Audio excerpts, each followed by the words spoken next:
Hello class 8. Today's topic is about judiciary. We have a single integrated judiciary for the union and the states with the Supreme Court as the apex court. Under the Supreme Court there are high courts, district judges court, sessions court, etc. The Supreme Court has the power to interpret the Constitution of India, to solve disputes between the central and state governments, and to protect our fundamental rights.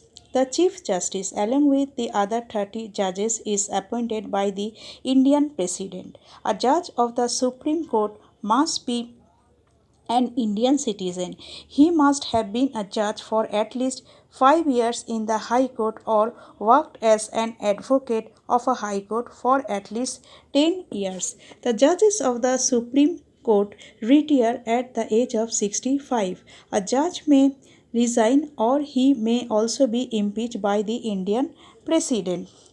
The Supreme Court has original, appellate, advisory, and revisory jurisdictions. At state level, the High Court is the highest court. Certain high courts have jurisdiction over more than one state. The number of the judges in the high courts varies from state to state. The Chief Justice, along with the other judges, is appointed by the Indian President. A Chief Justice should be a citizen of India. He or she should have held a judicial office in India for at least 10 years or have been an advocate of any high court for at least 10 years. The judges of the High Court retire at the age of 62. He can be removed from his office on the ground of proven misbehavior or incapacity.